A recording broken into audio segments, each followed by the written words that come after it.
Muito bem, chegamos finalmente às nossas duas últimas questões desta nossa primeira rodada, em que apresentei aqui questões discursivas sobre fontes do direito do trabalho.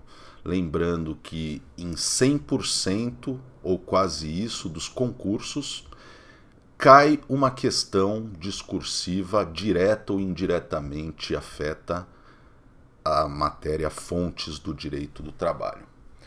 E eu vim aqui cada questão apresentando de uma maneira. Na primeira questão apresentei uma resposta de uma colega para identificar os pontos fracos daquela resposta e na sequência apresentei uma resposta própria nos estritos limites de uma situação de prova, uma resposta enxuta com 3 parágrafos.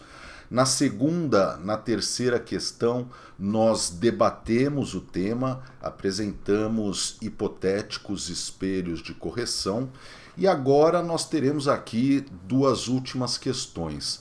Na quarta questão, eu vou me limitar a apresentar também um hipotético espelho de correção e na quinta a gente vai se debruçar bastante sobre a temática da quinta questão.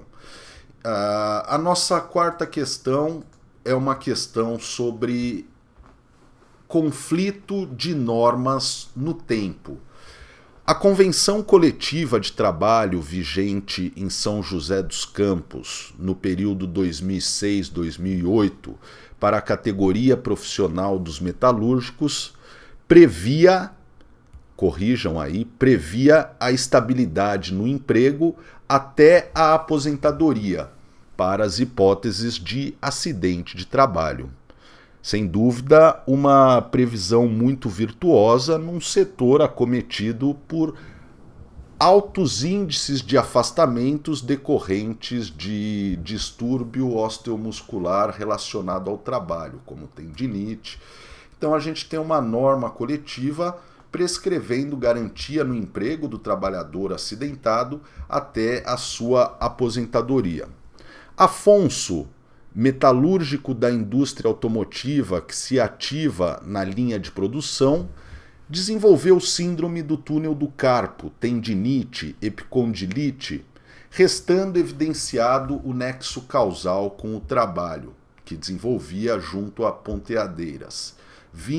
Ponteadeira é uma máquina pesada que faz uma pressão, como você puxa aqui e serve para colar as placas, né? Ele sofreu, portanto, vindo a gozar do benefício previdenciário auxílio-doença acidentário por 3 meses, a contar de 1/8/2007.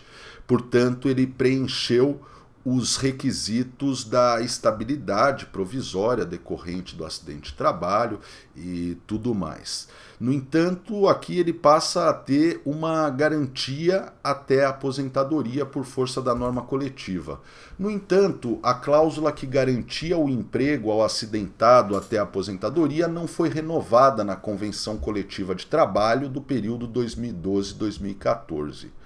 E em julho de 2013, Afonso foi despedido sem justa causa em meio a processos de reestruturação interna da empresa. Questiona-se: Afonso possui direito à reintegração? Explique. Essa não é uma questão difícil e intuitivamente a gente vai encontrar subsídios na ideia de direito adquirido. No entanto, meus amigos, isso não basta. Eu venho dizendo aos senhores que uma prova, dificilmente com 8, 10 questões, você conseguirá, quase humanamente impossível, manter um nível elevado homogeneamente durante a prova. Geralmente as aprovações são feitas de respostas com altos e baixos. Então a gente tenta obter a maior pontuação possível naquilo que a gente iria bem e minimizar os danos naquilo que a gente iria mal. para assim tornar mais propensa à aprovação esse equilíbrio entre respostas bem-sucedidas com respostas mal-sucedidas. De forma que a gente vai valorizar essa resposta. Não basta você tão somente mencionar a ideia de direito adquirido. Sem dúvida, num hipotético espelho de correção, a gente vai ter aqui aquela necessidade de mencionar dispositivos normativos e até mesmo doutrinários e jurisprudenciais. Essa é uma noção que a gente vem tratando desde o início das nossas aulas de preparação para a segunda e terceira fase. Não existe lugar comum. Não basta você dizer, é direito adquirido. Não, tudo você deve fundamentar. Então você deve automatizar aquele raciocínio. Afinal, diante de uma questão, existe base normativa para isso? Existe base jurisprudencial? Existe base doutrinária? E havendo base normativa, existe base normativa legal? Existe base constitucional? Base supraconstitucional? Base infralegal? E eu digo isso porque, por exemplo, a pessoa pode discorrer sobre o conceito de direito adquirido e até mesmo citar o artigo 6º da Lei de Introdução às Normas do Direito Brasileiro e olvidar que não deve haver lugar comum. Se tem espaço para invocar uma norma constitucional, você a menciona e o examinador de posse do espelho de correção ele vai sublinhar aquilo que ele vê que bate numa leitura rápida. É sempre uma leitura rápida, necessariamente a leitura do examinador, ainda que a quatro olhos, duas pessoas corrigindo cada questão, conforme a organização daquela banca, mas é sempre algo muito objetivo e ele vai ali destacando. Então é importante você mencionar o dispositivo constitucional que trata do respeito ao direito adquirido. E ali o examinador vai anotar aquela gaivota de acerto. Assim como a menção ao artigo 6º da Lei de Introdução às Normas de Direito Brasileiro, isso aqui compõe os itens absolutamente essenciais. Você deve mencionar que estamos diante de uma hipótese de eficácia ultrativa de uma norma coletiva, na medida em que ela gerou direitos adquiridos, ainda que o indivíduo não entrasse no gozo da aposentadoria no curso da vigência daquela norma coletiva. Portanto, é uma eficácia ultrativa de uma norma que foi anteriormente revogada, e a gente tem, corroborando tudo isso, a orientação jurisprudencial 41 da SDI1 do TST. Não necessariamente os senhores terão acesso a uma consulta de súmulas de orientações jurisprudenciais. Nesse caso, vocês devem mencionar, conforme entendimento, jurisprudência cristalizada do TST, para evitar o risco. Às vezes a gente se confunde, não sabe se é súmula ou se é OJ. Se souber que é OJ, conforme orientação jurisprudencial da SDI1, conforme entendimento sumulado do TST, caso você tenha certeza de que se trate de uma súmula. E ainda essa OJ 41, ela tem uma redação expressa, né?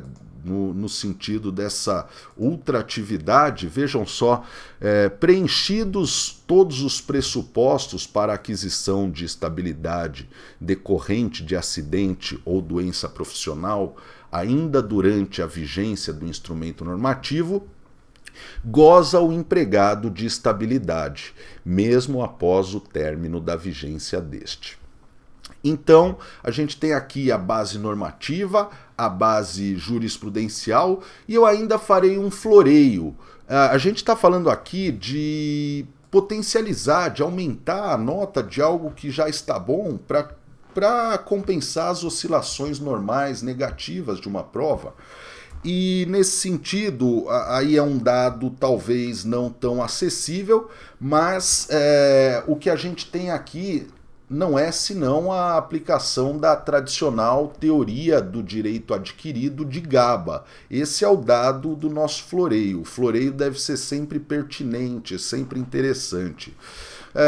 Essa teoria do jurista italiano, salvo engano, o nome dele é Carlo Francesco Gaba, nada mais é senão aquela previsão que a gente extrai do parágrafo 2º do artigo 6º da Lei de Introdução às Normas de Direito Brasileiro, no sentido de que adquirido não é apenas aquele direito que já está sendo exercido, mas também aquele direito cujo exercício está latente, mas cujas condições de sua aquisição já foram realizadas, né? Isso é muito comum quando se discute mudança de regime previdenciário. Se aquele servidor ou aquele trabalhador já reuniu as condições de gozo do benefício e, no entanto, ele não entra, não pede aposentadoria, ele permanece na ativa,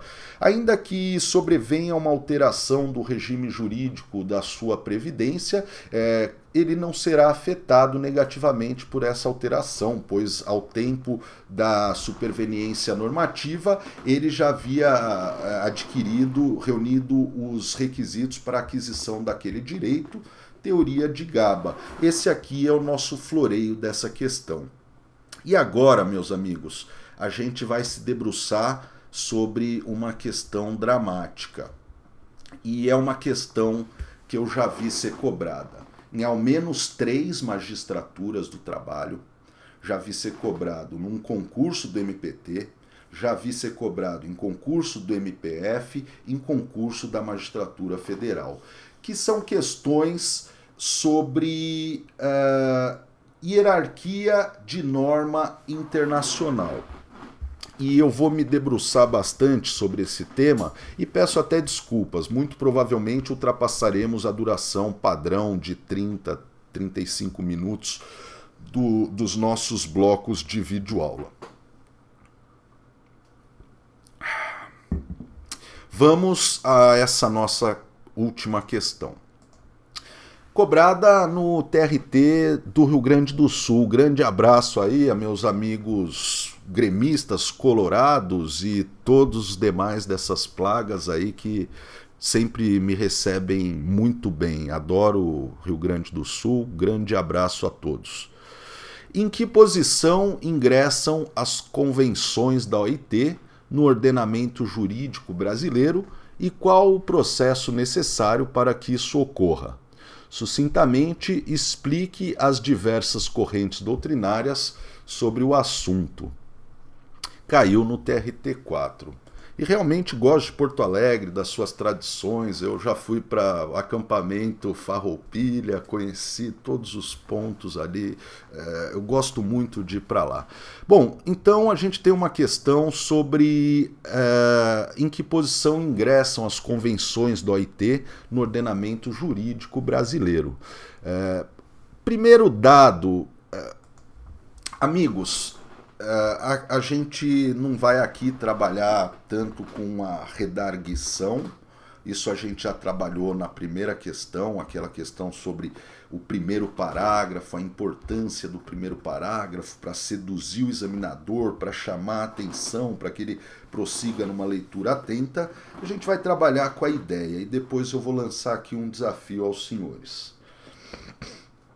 Bom, algumas questões elas pressupõem que vocês indiquem correntes.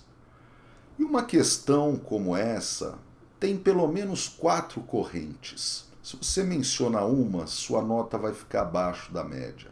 Se você menciona 2, vai ficar ou entre 4 e 5,5.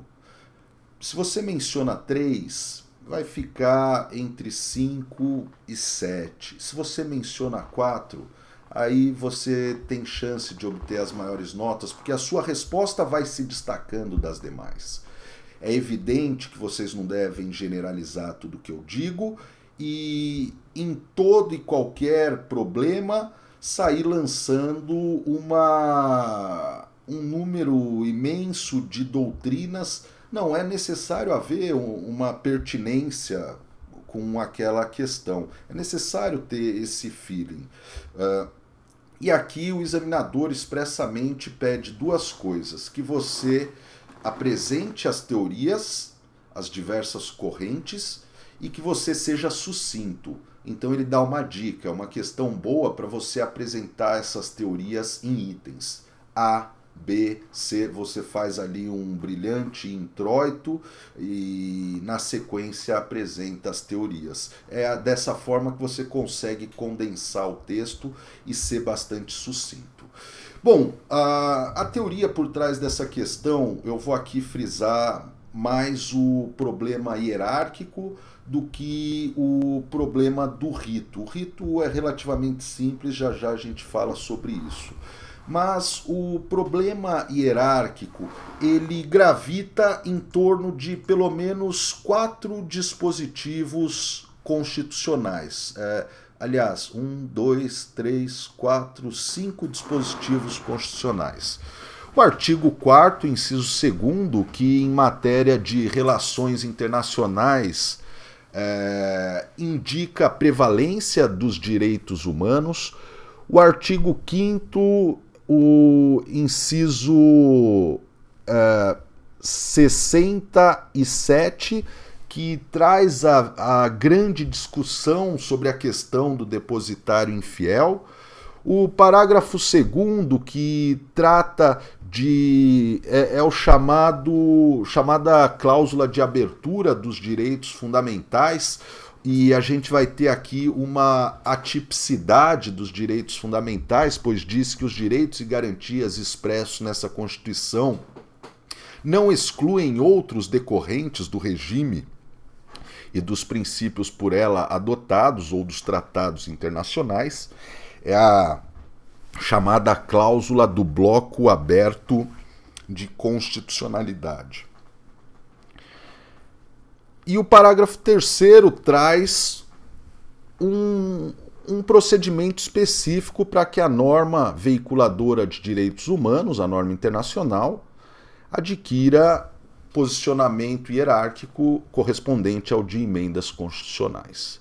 E ainda o artigo 102, inciso 3º, que trata da competência do Supremo Tribunal Federal de julgar, mediante recurso ordinário, causas decididas em única ou última instância quando a decisão recorrida declarar a inconstitucionalidade de tratado ou lei federal. É um dispositivo que situa meio que paralelo o tratado à lei federal e dá margem, essa possibilidade de controle de constitucionalidade da lei federal, do tratado internacional, robustece uma das teorias, que é a teoria da paridade com lei ordinária.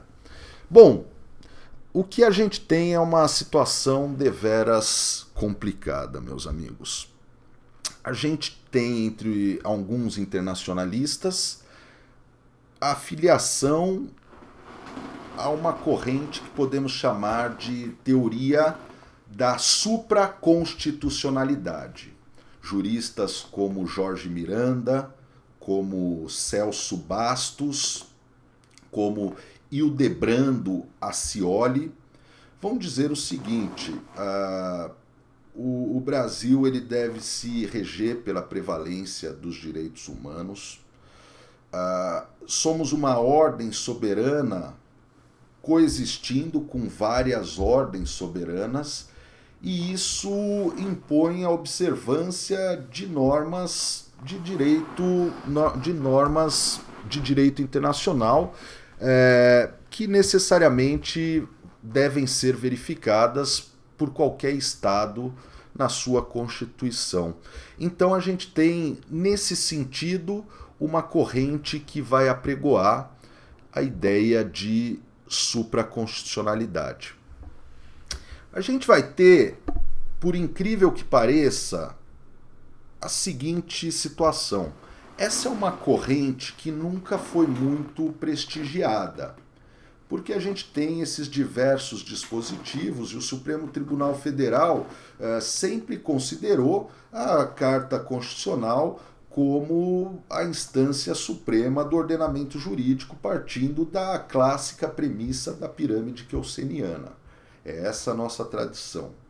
No entanto, meus amigos, se vocês repararem bem, o Supremo Tribunal Federal editou a súmula vinculante 25, que proscreve, que proíbe a prisão do depositário infiel em qualquer hipótese de depósito. É isso que diz a súmula vinculante 25. Então, a gente tem... Eu não estou aqui. É ilícita a CV, comando vermelho? Não, é SV, súmula vinculante 25. É ilícita a prisão de depositário infiel, qualquer que seja a modalidade de depósito. Vejam, meus amigos, se isso não é estranho. O texto constitucional diz no inciso 67 do artigo 5º que é admissível, é crível a prisão do depositário infiel. Por outro lado, a Convenção Americana de Direitos Humanos não menciona a prisão do depositário infiel. No parágrafo 7º do artigo 7º diz apenas: ninguém deve ser detido por dívidas. Este princípio não limita os mandados de autoridade judiciária competente expedidos em virtude de inadimplemento de obrigação alimentar. Então, ele não menciona a situação do depositário. Sobre depositário, a gente vai ter muita coisa interessante com o Código de Processo Civil de 2015, hein? Que trata do depósito a cargo do juízo, o dever do depósito ser judicial, ou a possibilidade do próprio exequente se colocar como depositário daquele bem. Mas voltando aqui ao nosso tema, né?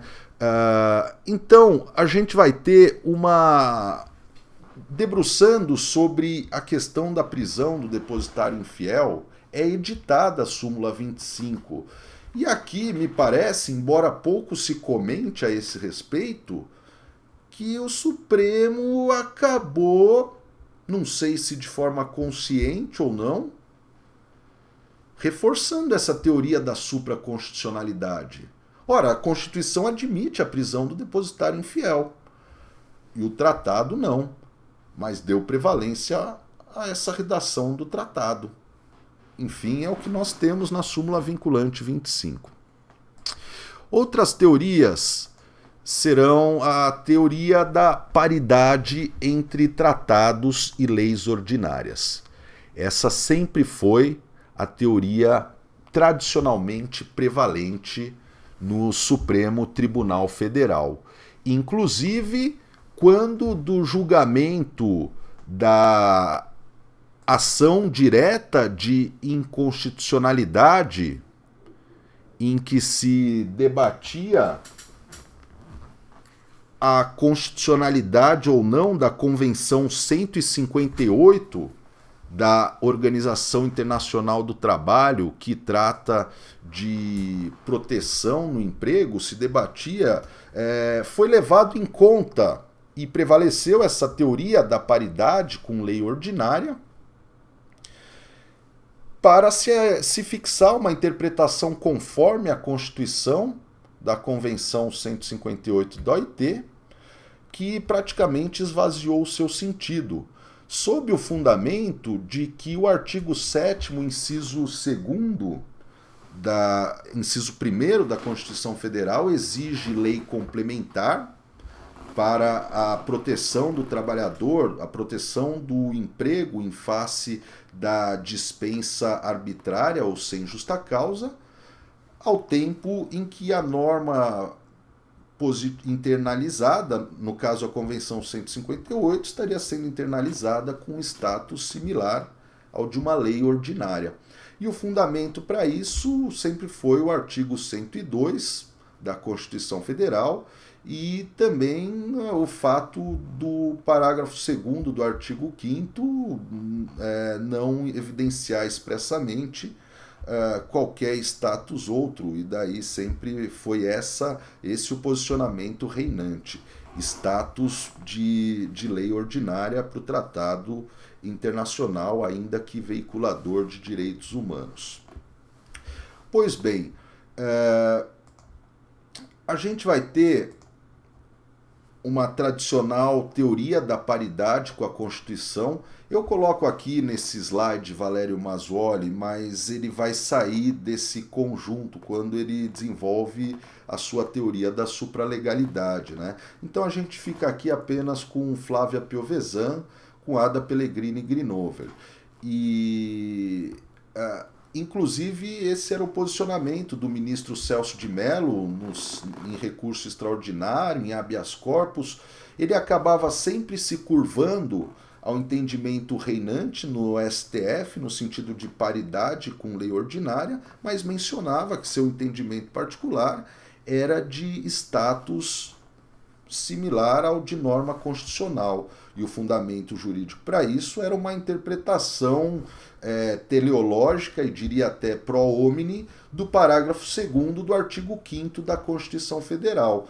Acontece que essa teoria, a meu ver, ela entra em desprestígio com o advento do parágrafo 3º do artigo 5º da Constituição Federal, introduzido pela emenda 45 de 2004, que passa a prever um rito específico para a internalização de tratados de direitos humanos com status de emendas constitucionais.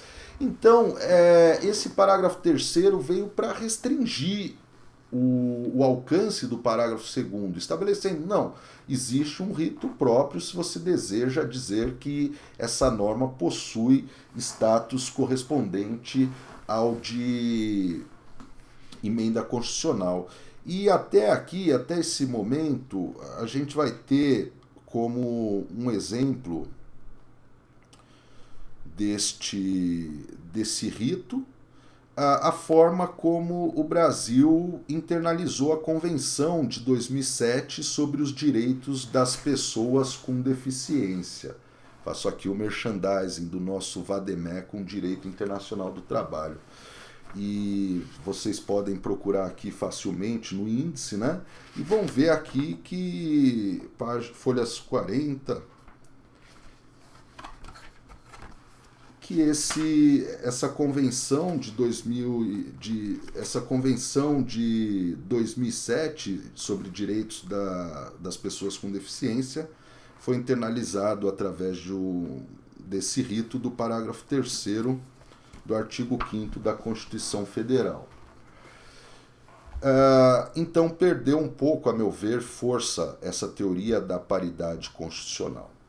E finalmente nós teremos aqui uma teoria que acaba se difundindo a partir da tese de doutorado do professor gaúcho Valério Mazzuoli, a partir da noção de controle de convencionalidade. Esse é um outro tema que já vinha sendo aplicada, essa expressão já vinha sendo consagrada pela Corte Interamericana de Direitos Humanos. Vai se criar uma identificação a partir de teorias que a gente chama de juspositivismo garantista, de Ferrajoli, a ideia seguinte de que algumas normas... vocês sempre devem ter ouvido falar, eu mesmo aqui citei a expressão bloco aberto de constitucionalidade. E a partir dessa ideia do parágrafo 2º do artigo 5º, se desenvolveu a teoria das normas materialmente fundamentais, que seriam a possibilidade de que normas, ainda que veiculadas por leis ordinárias, possuam um reconhecimento de que são normas materialmente fundamentais. como algumas normas do Código Civil, do Código de Defesa do Consumidor. Sempre existiu esse pensamento da figura da norma formalmente infraconstitucional, porém materialmente constitucional. Mas até então isso era apenas uma constatação, apenas uma forma de ver as coisas, de ver um fenômeno, mas ninguém sabia bem ao certo qual a consequência jurídica desse status de norma formalmente infraconstitucional e materialmente constitucional. E ao menos para o direito internacional, para as normas de direitos humanos internalizadas, o professor Valério Mazzuoli conferiu um efeito prático a essa visualização de normas materialmente constitucionais. E com isso criou a sua tese da supraconstitucionalidade. Essa é uma tese que vocês vão encontrar artigo do Luiz Flávio Gomes, do professor Luiz Flávio Gomes, defendendo essa tese e difundindo a ideia de que ela é a tese atualmente prevalente no Supremo. Pacífica, prevalente. Eu não tenho muita segurança de dizer isso, porque quem eu vi aplicar essa tese foi o ministro Gilmar Mendes. E depois eu vi, ao menos uma outra vez, num habeas corpus de relatoria da ministra Ellen Grace, ela se referir a esse posicionamento do ministro Gilmar Mendes. Mas no julgado que resultou nesse voto do ministro Gilmar Mendes, você não tem uma evidência de que o que foi adotado pelo colegiado foi a teoria da supralegalidade, desse status intermediário. Olha, não é norma de status constitucional, mas também está acima de uma reles norma legal ordinária, né? Talvez uma coisa que possa vir de reforço, não sei bem se isso é válido, mas é o fato de que essas normas internacionais, quando da sua internalização, elas são precedidas de discussão parlamentar, de um decreto legislativo do Congresso Nacional, e na sequência vem um decreto executivo promulgando essa norma internacional e dando-lhe executoriedade. Pois bem, esse decreto legislativo ele é aprovado por um quórum de maioria absoluta. Não sei, pode ser um subsídio a mais para defender essa tese, dizendo, olha, é um quórum mais qualificado do que o quórum das leis ordinárias, enfim. A gente tem espaço para o crescimento dessa tese, mas eu não sei se é feliz você dizer é a tese prevalente, amplamente predominante, pacífica, porque às vezes pode não ser o entendimento do examinador. Tá certo? Dito isso, agora eu vou apresentar aqui uma resposta pessoal. Mas eu chamo a atenção para o seguinte, eu quis apresentar uma resposta bem completa. E o enunciado exigia que você apresentasse de forma sucinta. Então eu vou apresentar aqui a minha resposta. E para vocês fica o desafio de, nos seus treinamentos, tentar sintetizar as suas ideias em, digamos, 5 parágrafos ou 6 parágrafos mais curtos. Vamos então a essa minha resposta, que eu trago aqui mais para a gente assimilar definitivamente essa questão tão recorrente em concursos públicos. Diversas teorias da supraconstitucionalidade à paridade com lei ordinária vicejam na ciência do direito relativamente ao status hierárquico das normas internacionais veiculadoras de direitos fundamentais, como tendem a ser caracterizadas as normas veiculadas por convenções da OIT. Tais teorias sofreram considerável afetação pela introdução do parágrafo 3º ao artigo 5º da Constituição Federal, por força da emenda 45 de 2014. Bom, eu já falei eu tenho várias expressões decorrente de treino. Como o primeiro parágrafo é muito importante, deve veicular algo que prenda o examinador, que seja interessante, deve ter alguma carta na manga. Eu tenho algumas expressões como vicejam, pertence ao universo temático, e isso é produto de treino, e vocês devem treinar bastante o primeiro parágrafo, volto a insistir nisso, para terem sempre a tiracolo expressões que tornem o seu primeiro parágrafo uma boa introdução. E daí, na sequência, é desenvolver a sua resposta assim, culminando numa conclusão, e não uma resposta com perda de centralidade temática. Então aqui é o meu capítulo introdutório.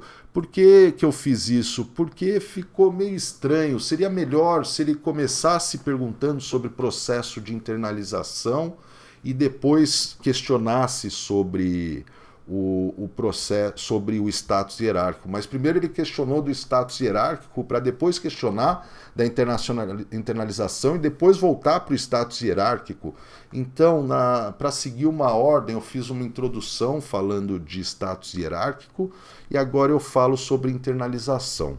O processo de internalização das convenções da OIT se inicia, conforme parágrafo 2º do artigo 19 da Constituição da OIT, com a aprovação do diploma no âmbito da OIT pelo quórum de 2/3 dos votos das delegações presentes na Conferência Internacional do Trabalho.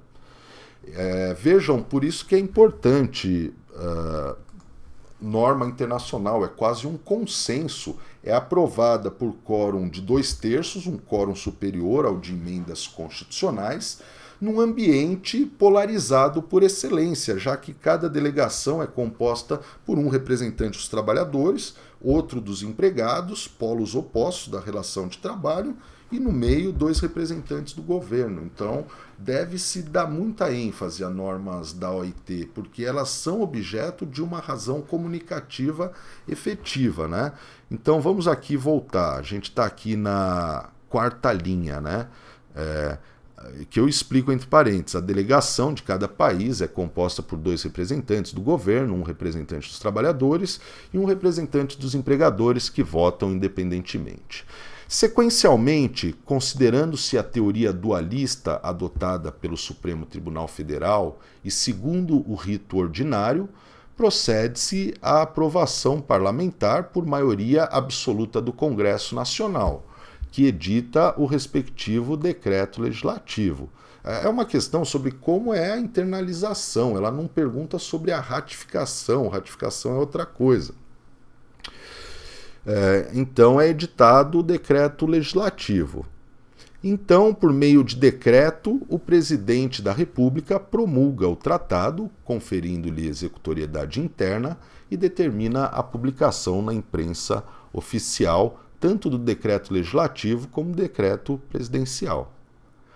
Pretendendo-se conferir-lhe status correspondente ao de emenda constitucional, a fase parlamentar pressupõe aprovação por cada casa em 2 turnos pelo voto de 3/5 dos membros. Por que não?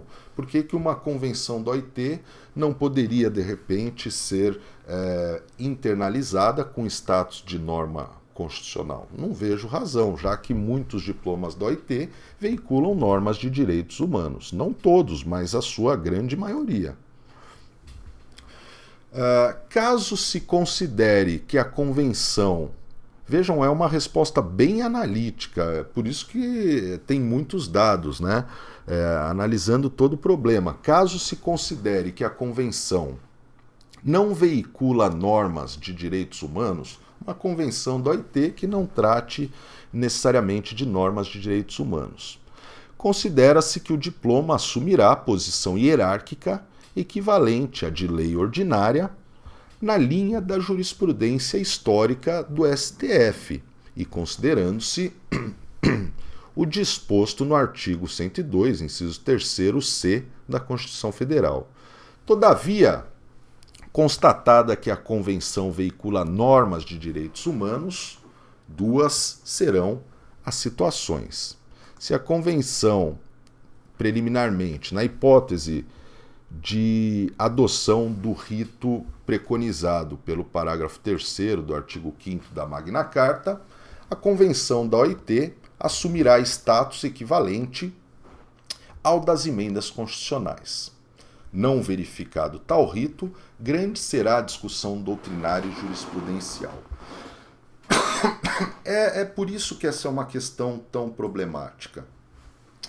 Porque antes da gente chegar no problema das diversas escolas, das diversas correntes, na forma como a questão está posta, você tem tanto raio de situações veiculando norma internacional, sendo aprovada com rito de emenda, que você já leva aqui um longo tempo para chegar no veio principal, naquilo que é o objeto de maior pontuação, que é a citação dessas correntes todas, né?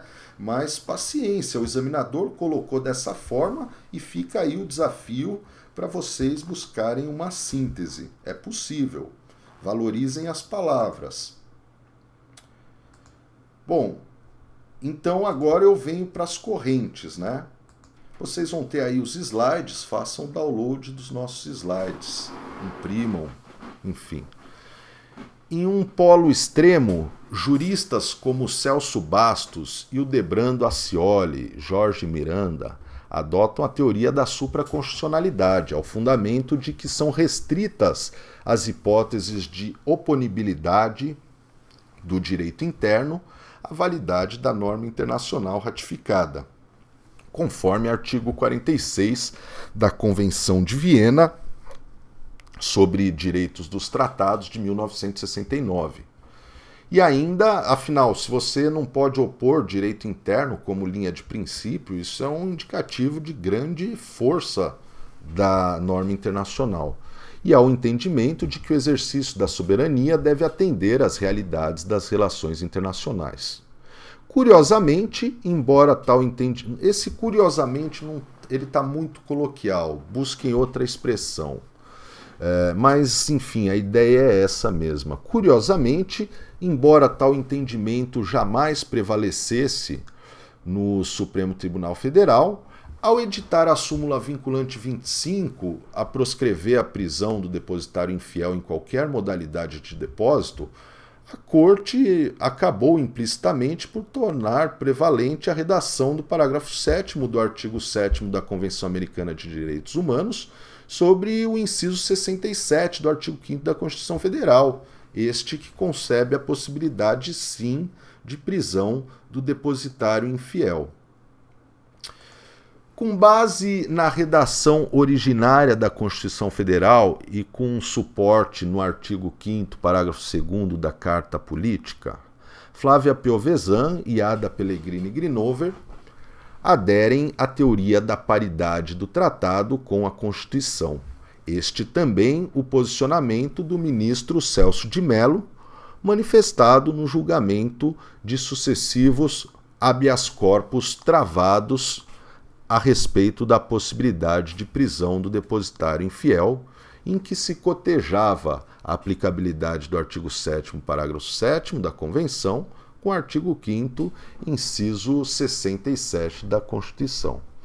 Tal posicionamento perderia prestígio com a introdução do parágrafo 3º ao artigo 5º da Constituição pela emenda 45 de 2004, que concebeu o rito próprio, acima mencionado, para se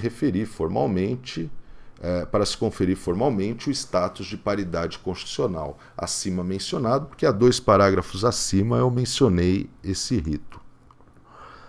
Já a jurisprudência clássica do STF, calcada no artigo 102, inciso 3º, letra C da Constituição, era no sentido de reconhecer status de lei ordinária aos tratados internacionais, o que restou inequívoco quando da fixação de interpretação conforme a Constituição, firmada no julgamento de ação direta de inconstitucionalidade, ajuizada contra o decreto legislativo e o decreto executivo que internalizaram a Convenção 158 da OIT, questionada diante da exigência do artigo 7º primeiro da Constituição Federal de lei complementar para a positivação de norma de proteção ao emprego contra despedida arbitrária ou sem justa causa. E mais recentemente, a partir de tese de doutorado de Valério Mazzuoli e considerando-se precedentes da Corte Americana de Direitos Humanos que introduziram a temática do controle de convencionalidade, cuidado, aqui eu cometi um equívoco, porque na realidade, na França, já há muito tempo vigorava essa expressão, né? Então eu fui um pouco infeliz aqui nessa especulação, tá? Não introduziu, não. Diria que difundiu a temática do controle de convencionalidade. Tem se expandido a tese da supralegalidade dos tratados internacionais veiculadores de direitos humanos, um meio termo entre a paridade constitucional e a paridade com lei ordinária, fundada na teoria juspositivista garantista de Luiz de Ferraioli e na noção de cláusula aberta de direitos fundamentais. Segundo a teoria, normas materialmente fundamentais, mormente quando veiculadas por tratados, seriam merecedoras de uma consideração privilegiada em relação às normas ordinárias. Este posicionamento foi acatado pelo ministro Gilmar Mendes em habeas corpus tratante da prisão do depositário infiel e reafirmado ao menos uma vez em voto da relatora ministra Ellen Grace em habeas corpus com idêntico objeto. E ufa, finalmente aqui, para terminar, em síntese, não é possível cravar com exatidão quais serão os rumos da jurisprudência. Porque depois vem lá a súmula vinculante 25, poxa. Ao que me parece, dando um status supraconstitucional.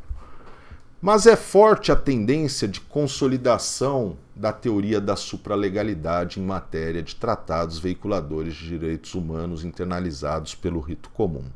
Sendo assim, considerada a Convenção da OIT, sendo ela considerada, caso seja uma Convenção da OIT internalizada pelo rito comum, elas terão, sendo assim considerada,